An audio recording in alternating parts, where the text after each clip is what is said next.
Hello guys, അനന്തുവാണ് തരംഗം media. ഇന്ന് ഞങ്ങളൊരു പാലക്കാട് യാത്രയിലായിരുന്നു. അപ്പം ആ പോകുന്ന യാത്രയ്ക്കിടയിൽ കണ്ട കുറച്ച് ക്ഷേത്രങ്ങളും അതിൻ്റെ കാര്യങ്ങളും ഒക്കെയാണ് കേട്ടോ. അപ്പോൾ വീഡിയോ ഇഷ്ടമായി കഴിഞ്ഞാൽ കൂടെ കൂടണം കേട്ടോ. അപ്പോൾ നേരെ നമുക്ക് വീഡിയോയിലേക്ക് പോകാം.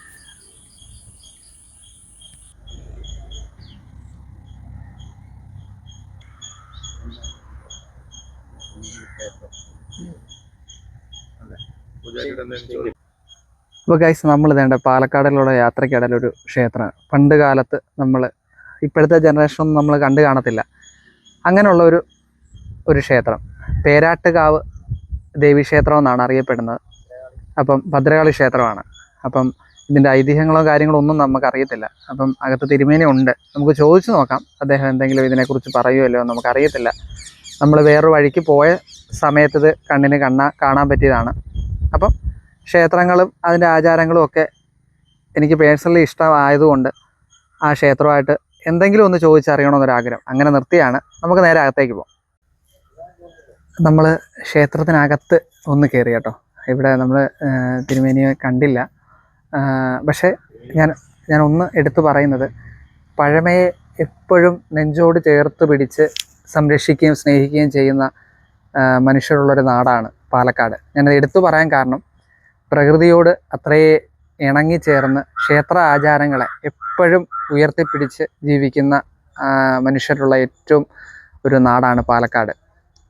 അതായത് നമുക്ക് അവിടുത്തെ കൃഷികളും മറ്റു കാര്യങ്ങളും എല്ലാം കാണുമ്പോൾ നമുക്ക് എടുത്തു പറയേണ്ട ഒരു കാര്യമാണ്, പ്രകൃതിയെ അത്രത്തോളം സ്നേഹിക്കുന്ന, ആചാരങ്ങൾക്ക് അനുഷ്ഠാനങ്ങൾക്ക് ഏറ്റവും പ്രാധാന്യം കൊടുക്കുന്ന ആളുകളുള്ളൊരു നാടാണ് പാലക്കാട്. അതുകൊണ്ട് തന്നെയാണ് പാലക്കാട്ടേക്ക് പോകുന്ന സമയത്ത് നമുക്ക് കാണാൻ പറ്റുന്ന ഏറ്റവും കൂടുതൽ നമുക്ക് കണ്ണിന് നയനമനോഹരമായ കാഴ്ചകൾ തരുന്നൊരു യാത്രയാണ് പാലക്കാടുള്ളത്. അപ്പോൾ അങ്ങനെ ഞങ്ങളും പാലക്കാട് എത്തിയാണ്. അങ്ങനെയാണ് യാദൃശ്യമായിട്ട് ഈ ഒരു ക്ഷേത്രം കാണാനിടയായത്. ആചാരങ്ങളൊക്കെ എനിക്കും ഇഷ്ടമാണ്. ആ ഒരു വിശ്വാസത്തോടെ പോകുന്നതുകൊണ്ട് തന്നെ ഇങ്ങനത്തെ ക്ഷേത്രങ്ങൾ കാണുമ്പോൾ അതിലേക്ക് എത്താനും അതെന്താണ് അതിൻ്റെ അനുഷ്ഠാനങ്ങൾ അറിയാനുള്ള ഒരു ആഗ്രഹം എൻ്റെ ഉള്ളിലുണ്ട്. നമ്മളിവിടെ ക്ഷേത്രത്തിൽ വന്നു, പക്ഷേ ഇവിടെ തിരുമേനിയും മറ്റൊന്നും കാണാൻ സാധിച്ചില്ല. അപ്പം ഇവിടെ നിന്ന ഒരു ചേട്ടനോട് ചോദിച്ചപ്പോഴാണ് ഈ ക്ഷേത്രം ഇങ്ങനെയാണ്, ഈ സ്ഥലം ഇതാണ്, ദേവിയാണ് ഇവിടുത്തെ മൂർത്തി എന്നൊക്കെ പറഞ്ഞത്. അപ്പം അത് നിങ്ങളെ ഒന്ന് കാണിക്കണമെന്നൊരാഗ്രഹം. കാരണം നമ്മൾ കാണുന്ന എന്താണോ അത് അതുപോലെ തന്നെ നിങ്ങളിൽ എത്തിക്കണം എന്നൊരാഗ്രഹം. കേട്ടോ, ഈ ക്ഷേത്രം നിങ്ങൾക്ക് കാണുമ്പോൾ തന്നെ അറിയാം, ഈ ഇപ്പോഴത്തെ കാലത്ത് പണിതൊരു ക്ഷേത്രമല്ല. അതിൻ്റെ നിർമ്മാണ രീതികളും കയറി വരുന്ന ആ പടികളും എല്ലാം പഴമയെ നമ്മൾ ചൂണ്ടിക്കാണിക്കുന്ന ഒരു അനുഭൂതിയാണ്. ഇപ്പം എൻ്റെ കൂട്ടത്തിൽ നമ്മുടെ 2 ചേട്ടന്മാരുണ്ട്. എൻ്റെ ഗുരുനാഥനൊക്കെ പുറത്തുണ്ട്, അദ്ദേഹമൊക്കെ ഉണ്ടായിരുന്നു. അപ്പം ഞങ്ങളെല്ലാം ക്ഷേത്രങ്ങൾ ഇങ്ങനെ ഒരു 2 ദിവസം അവധി കിട്ടുന്ന സമയങ്ങളിലെല്ലാം ക്ഷേത്രങ്ങളെല്ലാം ദർശിക്കാൻ ഇറങ്ങുന്ന ഒരു രീതിയുണ്ട്. ഒന്നുമില്ല, എല്ലാം അറിയാവുന്ന, നമ്മൾ അറിയപ്പെടുന്ന, നമ്മൾ പോയിട്ടില്ലാത്ത ക്ഷേത്രങ്ങളിലൊക്കെ ഒന്ന് പോവുക, അവിടുത്തെ മൂർത്തിയെ കാണുക, അങ്ങനെ ജസ്റ്റ് നമ്മൾ പോകുന്ന ഒരു രീതിയാണ്. അങ്ങനെ കണ്ടുമുട്ടിയാണ് ഈ ക്ഷേത്രം. അപ്പം ഇവിടെ നിന്നുള്ള യാത്ര ഞങ്ങൾ വീണ്ടും തുടങ്ങുകയാണ്. മുന്നോട്ട് പോകുമ്പോൾ നമ്മൾ വേറിട്ട കാഴ്ചകളെല്ലാം നമ്മൾ ഇതിൽ ഉൾപ്പെടുത്തുന്നതാണ്. അപ്പം നമുക്ക് ഇവിടെ നിന്നുള്ള യാത്ര തുടങ്ങാം. കണ്ടോ, ക്ഷേത്രത്തിന് പുറത്തെ കാഴ്ചകൾ നിങ്ങൾ കണ്ടോ, മുഴുവൻ പനയാണ്. കണ്ടോ, പനയുണ്ട്. ഇത് ഈറയാണ് കേട്ടോ, പച്ച കല്ലമ്മുള. അതാണ് കാരണം. ഈ കല്ലമ്മുള നിൽക്കുന്നത് എന്ന് പറയുന്നത് ഏറ്റവും കൂടുതൽ തണുപ്പ് കിട്ടുന്ന ഒരു അന്തരീക്ഷമാണ്. ഇതിന് ചുവട്ടിൽ എപ്പോഴും നല്ല തണുപ്പായിരിക്കും. കണ്ടോ, ഇതിന് മൊത്തം ഈ ക്ഷേത്രത്തിന് ചുറ്റും കാടുകളാണ്. ഇത് എൻ്റെ ഗുരുനാഥനാണ്. കണ്ടോ, ഇതിന് ചുറ്റും കാടുകളാണ്. അപ്പോൾ ഏറ്റവും കൂടുതൽ നമുക്ക് ഒരു തണുപ്പ്. കണ്ടോ, പനയാണ് ഇവിടുത്തെ ഏറ്റവും കൂടുതൽ.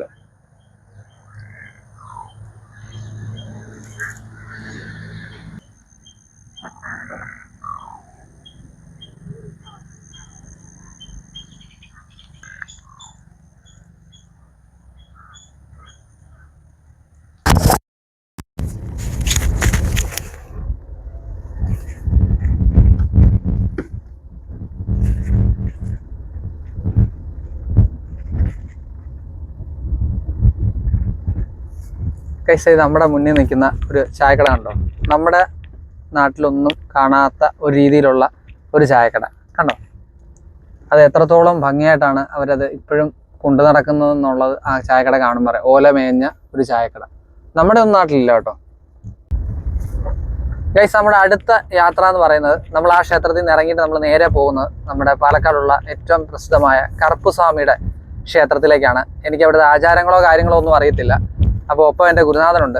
അപ്പം നേരെ ആ ക്ഷേത്രത്തിൽ എത്തിക്കഴിഞ്ഞിട്ട് എന്താണ് അവിടുത്തെ ഐതിഹ്യം, എന്താണ് ആചാരം, ആ ക്ഷേത്രത്തെക്കുറിച്ച് എന്താണ് എന്നുള്ള കാര്യങ്ങൾ നമുക്ക് ഗുരുനാഥനോട് ചോദിക്കാം.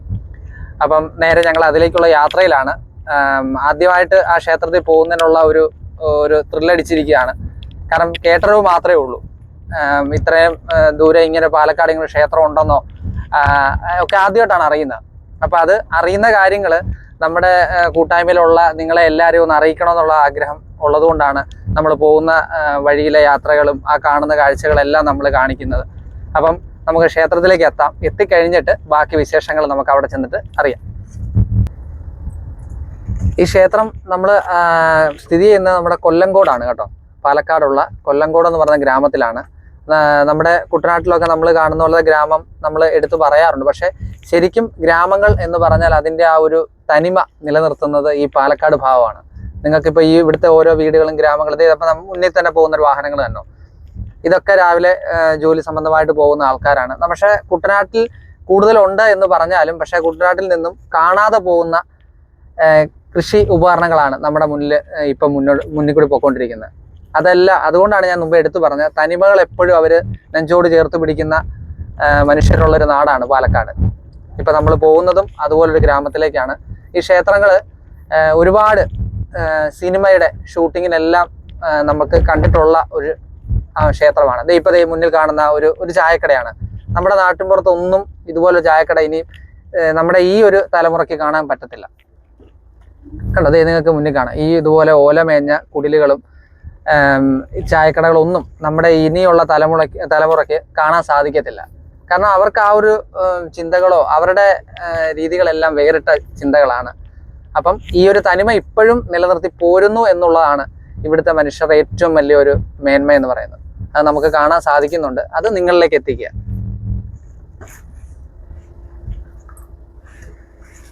കണ്ടോ, ഇവിടുത്തെ ഒരു ഷാപ്പാണ്. നമ്മുടെ നാട്ടിലും എല്ലാ ഷാപ്പും ഉണ്ട്. പക്ഷേ ഇപ്പോഴും ആ പഴയ കാലം എങ്ങനെയാണോ അതുപോലെ നമുക്ക് ഓർമ്മപ്പെടുത്തുന്ന ഒരു ഷാപ്പാണത്. ഓല കെട്ടിയ ഷാപ്പ് കണ്ടോ. നമ്മുടെ നാട്ടിലൊന്നുമില്ല. ഇപ്പം എല്ലാം 2 നില ബിൽഡിങ്ങും അതുപോലത്തെ രീതിയിലൊക്കെയാണ് നമ്മുടെ നാട്ടിൻപുറത്തെ ഇപ്പം നമ്മുടെ നാടുകളിലെല്ലാം ഷാപ്പുകൾ. പക്ഷെ ഇവിടെ എന്ന് പറയുന്നത് നിങ്ങളിപ്പോൾ കണ്ടല്ലോ, പഴയ ആ കാലത്തെ എല്ലാ രീതികളും ഉണർത്തുന്ന നമുക്ക് ആസ്വദിക്കാവുന്ന രീതിയിലാണ്. പക്ഷെ അവരതിനെ ഇഷ്ടപ്പെടുന്നതുകൊണ്ടാണ് ഇപ്പോഴും അവർ അപ്ഡേറ്റ് ആക്കാതെ ആ പഴയ കാലത്തോട് തന്നെ അവർ പോകുന്നത്. ക്ഷേത്രത്തിലേക്ക് പോകുന്ന വഴികളാണ് കേട്ടോ, മുഴുവൻ കാടുകളാണ്.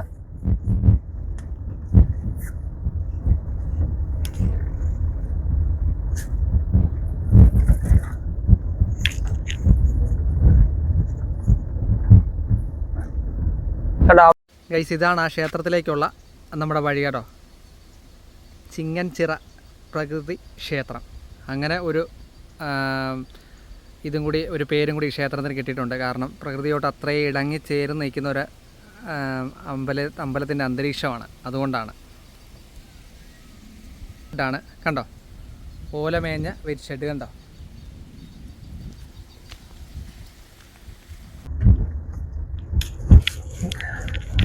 ഗൈസ്, അപ്പോൾ നമ്മൾ വേണ്ട ആ ക്ഷേത്രത്തിൻ്റെ അടുത്ത് എത്താറായി കേട്ടോ. നമ്മൾ അങ്ങോട്ട് പോവുകയാണ്. ക്ഷേത്രത്തോട് നമ്മൾ അടുത്തടുത്തടുത്ത് വരുന്നുണ്ട്.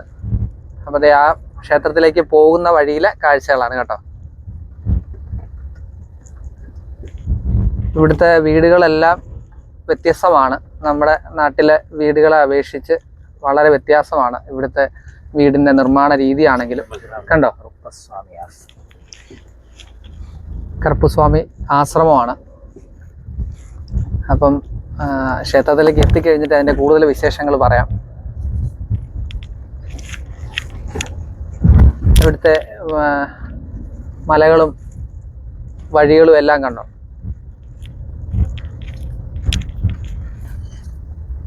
ഇവിടുത്തെ ആ ക്ഷേത്രത്തിലേക്ക് നമ്മൾ അതിൻ്റെ മെയിൻ കവാടത്തിൽ എത്തിക്കഴിഞ്ഞാണ് നമ്മളകത്തേക്ക് പ്രവേശിക്കാൻ പോകണം. നമ്മൾ വണ്ടി ഒന്ന് നമുക്കൊന്ന് പാർക്ക് ചെയ്യണം. അതിനുശേഷം നമുക്ക് ക്ഷേത്രത്തിലേക്കൊന്ന് പ്രവേശിക്കാം.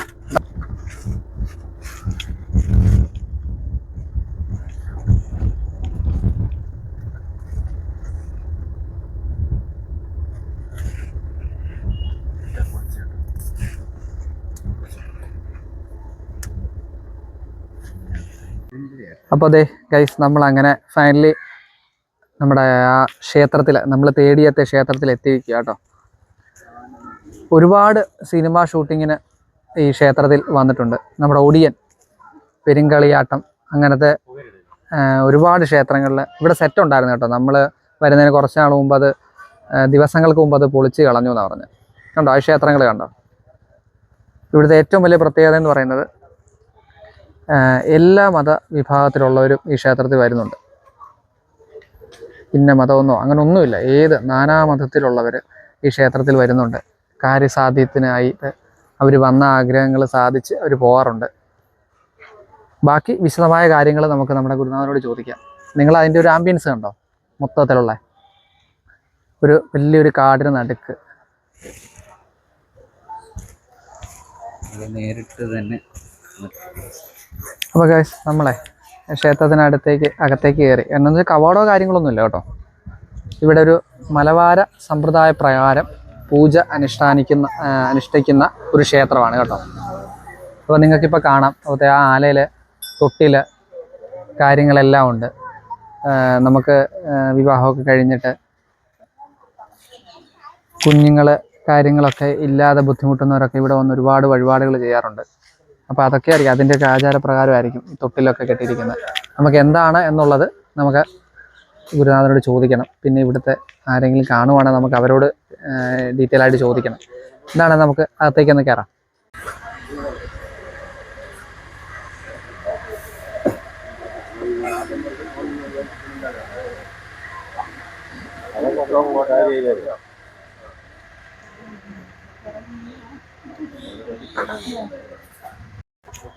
ഗൈസ്, ഇവിടുത്തെ ഏറ്റവും വലിയ പ്രത്യേകത എന്താണെന്നറിയോ? ഈ ഒരു ക്ഷേത്രത്തിലെ ഇവിടെ നമുക്ക് തന്നെ പൂജ ചെയ്യാൻ സാധിക്കും എന്നുള്ളതാണ് ഏറ്റവും വലിയ പ്രത്യേകത. ഇവിടെ ചെയ്യാനും ക്ഷേത്ര ആചാരപ്രകാരം ചെയ്യാനും ആളുണ്ട്. നമുക്കും പൂജ ചെയ്യാനുള്ള ഒരു അവകാശമുണ്ട്. നമുക്ക് ഇവിടുത്തെ ചേച്ചിയോട് കാര്യങ്ങൾ ചോദിക്കാം. നമ്മളെ ഇവിടുത്തെ പൂജാ കാര്യങ്ങൾ വിധിപ്രകാരം ചെയ്യുന്ന ഇവിടുത്തെ ചേച്ചിയാണ്. നമുക്ക് ചേച്ചിയോട് കാര്യങ്ങൾ ചോദിക്കാം. നമസ്കാരം സാർ, എൻ്റെ പേര് അശ്വതി ലക്ഷ്മിയാണ്. ഞാൻ ഈ ആശ്രമത്തിൻ്റെ അമ്പലമാണ് ഏകലവ്യ ആശ്രമം എന്നുള്ള ആശ്രമം ഏറ്റെടുത്ത് നടത്തുന്ന അമ്പലം. കഴിഞ്ഞ 18-19 വർഷം നമ്മളാണ് ഏറ്റെടുത്ത് നടന്നത്. ഈ ആശ്രമത്തിൽ പൂജകളുണ്ട്. 2 ടൈപ്പ് പൂജകളുണ്ടെങ്കിലും സാത്വിക പൂജയ്ക്കാണ് ഏറ്റവും ഇമ്പോർട്ടൻസ് കൊടുക്കുന്നത്.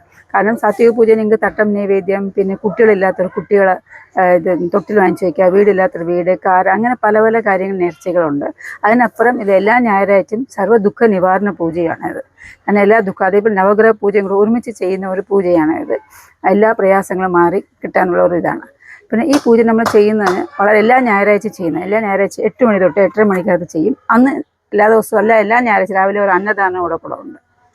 എങ്ങനെയാണ് അതിനകത്ത് ചില ഭക്തർക്ക് എന്തുവരും ചിലവ്, എങ്ങനെയാണ് വഴിപാട് നടത്തുന്നത്? അത് വഴിപാട് നടത്തുമെങ്കിലും അവർക്ക് ഇഷ്ടമുള്ളത് ചെയ്യാന്നുള്ളത്. 560 ആകുന്നുണ്ട്. പക്ഷെ നമ്മളത് റേറ്റ് ആയിട്ട് പറയാറ്. കാരണം പൂജയ്ക്ക് ഒരിക്കലും ഫീസായിട്ട് വാങ്ങിക്കാൻ പാടില്ല എന്നുള്ളതുകൊണ്ട് അവർക്ക് എത്ര പറ്റുമോ അത്ര തരാനാണ് ഞങ്ങൾ. മറ്റു പ്രാധാന്യമുള്ള വഴിപാടുകൾ എന്തൊക്കെയാണ്?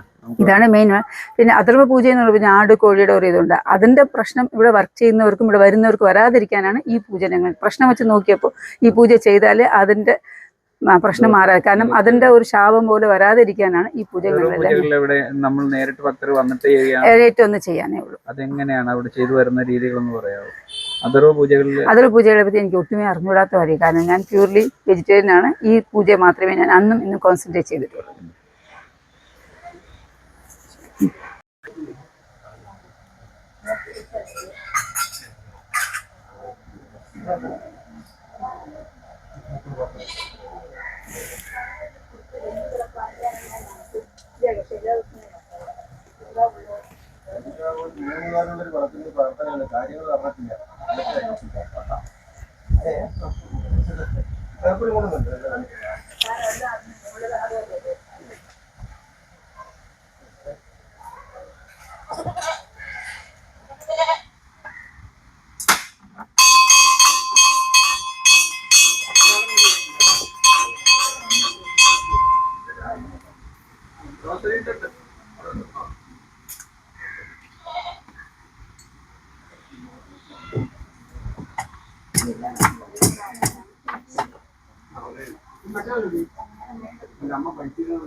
അതൊക്കെ സൈഡ് വെക്കും.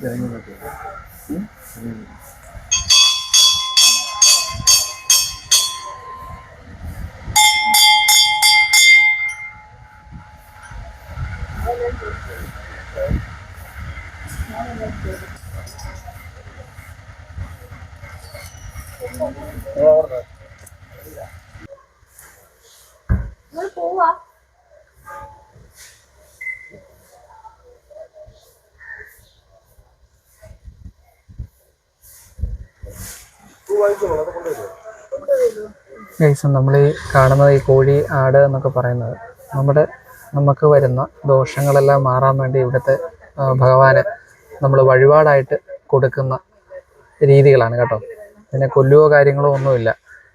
നമ്മൾ സങ്കല്പിച്ച് ഭഗവാന് നമ്മുടെ ദോഷങ്ങൾ മാറ്റിത്തരണമെന്ന് പറഞ്ഞ് പ്രാർത്ഥിച്ച് അവർ കൊടുക്കുന്ന വഴിപാട് രീതികളാണ് ഈ കോഴിയും ആടും ഒക്കെ.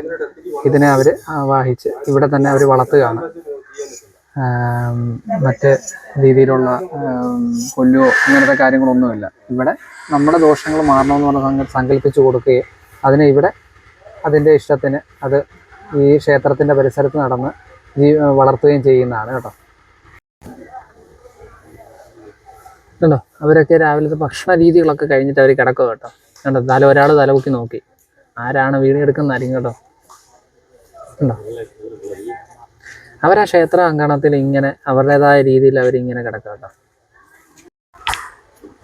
നമ്മളിവിടെ ചോദിച്ചു കഴിഞ്ഞപ്പോൾ നമുക്ക് മനസ്സിലാക്കാൻ സാധിച്ചെന്ന് പറഞ്ഞു കഴിഞ്ഞാൽ, നമ്മളിവിടെ കോഴിയെ നമ്മുടെ ദോഷപരിഹാരം, നമ്മുടെ ശത്രുദോഷം മാറാൻ വേണ്ടി നമ്മൾ തലക്കൊഴിഞ്ഞ് ഇവിടെ ക്ഷേത്രത്തിൽ സമർപ്പിക്കുകയാണ്. പിന്നീട് അതിനെ നേദ്യമായിട്ട് തന്നെ ഇവിടെ വെച്ച് തന്നെ പാകം ചെയ്ത് നമ്മൾ കഴിക്കുകയാണ്. അങ്ങനെയാണ് ഇവിടുത്തെ ആചാരം എന്നാണ് പറയുന്നത്.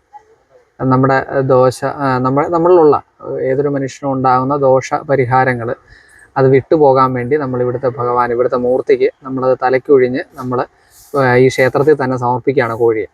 എന്നിട്ട് ആ കോഴിയെ നമ്മൾ ഇവിടെ വെച്ച് തന്നെ പാകം ചെയ്ത് നേദ്യമാക്കിയിട്ട് ഭക്ഷിക്കണം എന്നാണ് ഇവിടുത്തെ ആചാരം. വർഷങ്ങളായിട്ട് അനുഷ്ഠിച്ചു പോരുന്ന ഒരു ആചാരമാണിത് കേട്ടോ. ഒരു വേറിട്ട ആചാര രീതികളാണ് ഈ ക്ഷേത്രവുമായിട്ട് ബന്ധപ്പെട്ട് നിൽക്കുന്നത്. നമ്മുടെ നാട്ടിൻ പുറത്തുള്ള ക്ഷേത്രങ്ങളിലൊന്നും ഇല്ലാത്ത വ്യത്യസ്തമായ ആചാര രീതികളാണ്. അതുകൊണ്ട് തന്നെയാണ് ഈ ക്ഷേത്രം ഇത്രയും വ്യത്യസ്തമായിട്ട് നിൽക്കുന്നത്. നമ്മൾ മുമ്പേ പറഞ്ഞ നമ്മൾ ക്ഷേത്രത്തിലേക്ക് നമ്മുടെ ദോഷപരിഹാരത്തിനായിട്ട് നമ്മൾ സമർപ്പിക്കുന്ന ഈ കോഴിയെ ഇവിടെ വെച്ച് തന്നെ നമ്മൾ നേദ്യമാക്കി ഭക്ഷിക്കണമെന്നാണ് ആചാരം. അത് പാകം ചെയ്യുന്ന സ്ഥലമാണിത് കേട്ടോ. അങ്ങനെ വ്യത്യസ്തമായ ആചാരമാണ് ഈ ക്ഷേത്രവുമായിട്ട് ബന്ധപ്പെട്ട് നിൽക്കുന്നത്.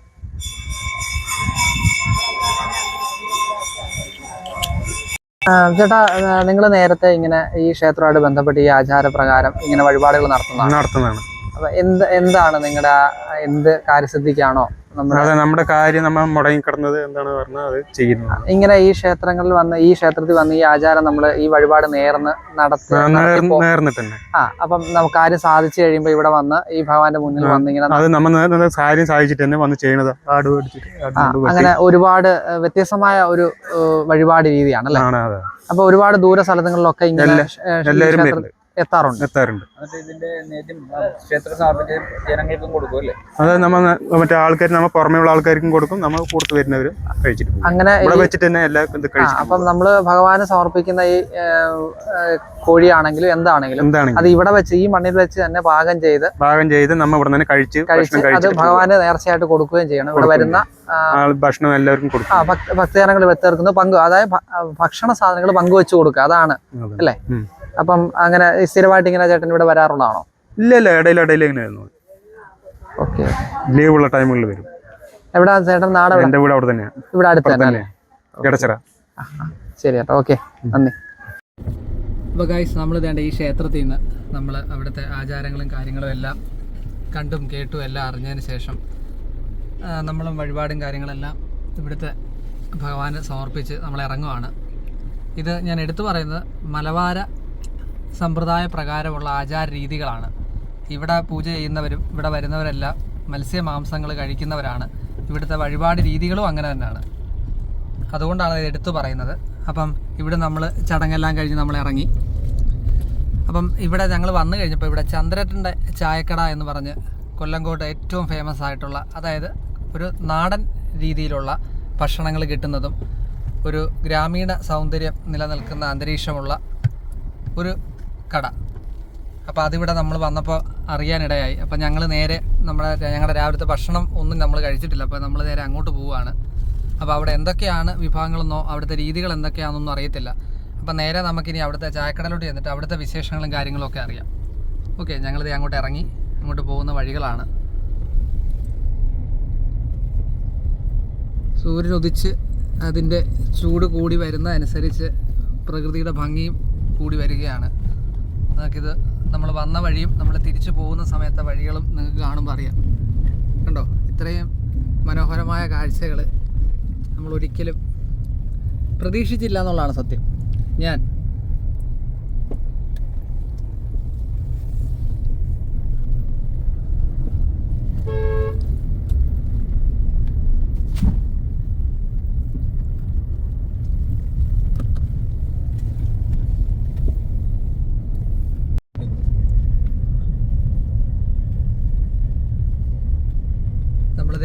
നമ്മളെ കാത്തിരുന്ന് തേടിപ്പിടിച്ച കടയിലേക്ക് എത്താൻ പോകട്ടോ.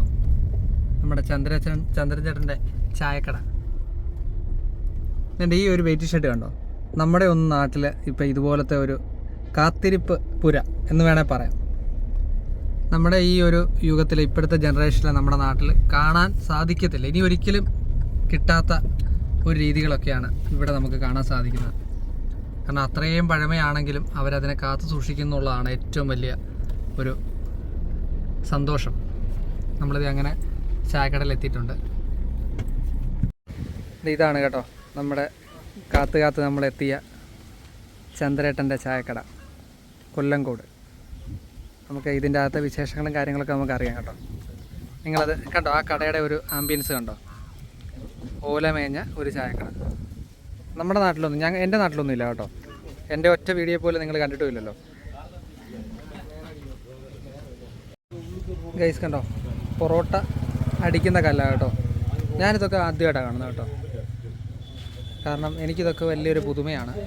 കാരണങ്ങൾ നമ്മൾ ഭക്ഷണം കഴിക്കാൻ കയറുന്ന കടകളിലൊക്കെ ഗ്യാസ് അടുപ്പാണ് ഏറ്റവും കൂടുതൽ ഞാൻ കണ്ടിരിക്കുന്നത്. ഞാൻ ഇങ്ങനത്തെ ഒരു അടുപ്പ് കണ്ടിട്ടില്ല.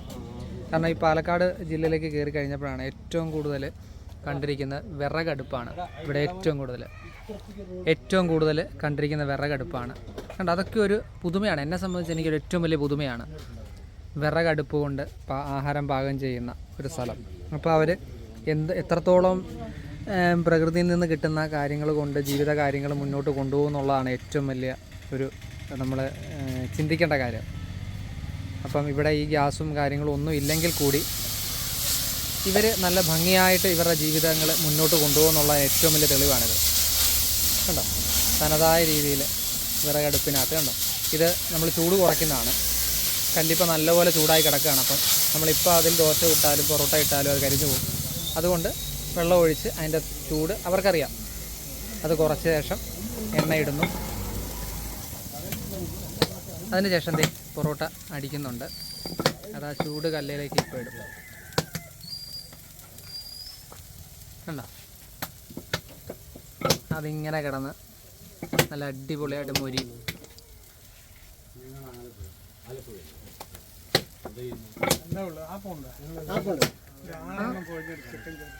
ആ പൊറോട്ട ഉണ്ടല്ലോ, ആ പൊറോട്ട നമ്മൾ കറിയും കൂട്ടി അങ്ങോട്ട് കഴിച്ചു കഴിഞ്ഞാൽ ഉണ്ടല്ലോ ഗൈസ്, നമുക്ക് അറിയാൻ പറ്റത്തില്ല അത് ഇറങ്ങി പോകുന്നുണ്ടോ എന്ന് പോലും.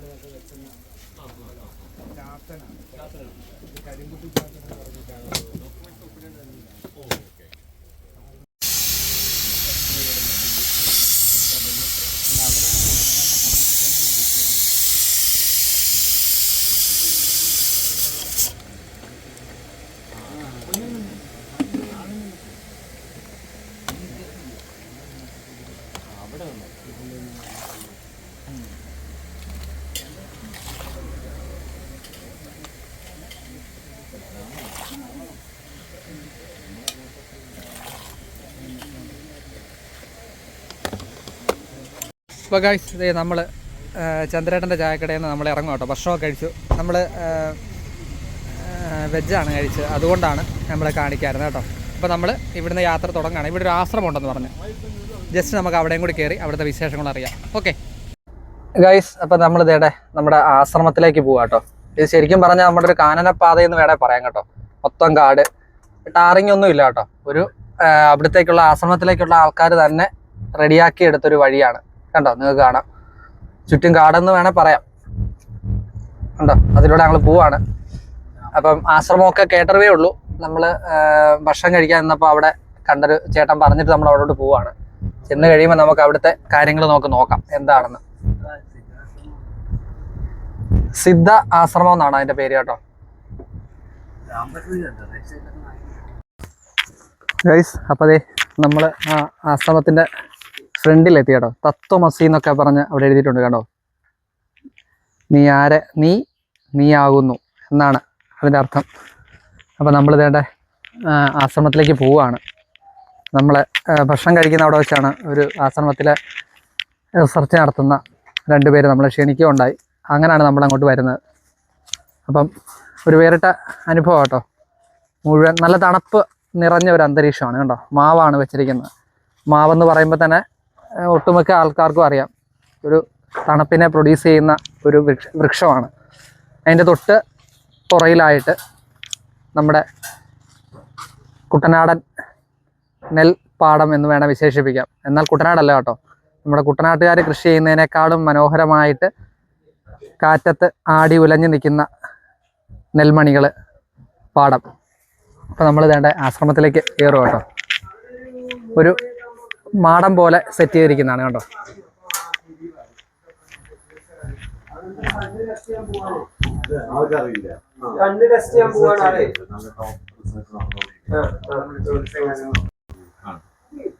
എടുക്കുന്നില്ല, പക്ഷെ പരിചയമുള്ളവരുടെ ഒക്കെ നമ്മൾ ചെയ്ത് കൊടുക്കാം. മരുന്ന് എത്തിക്കാറുണ്ട്. ഡയബറ്റിക്സിന്റെ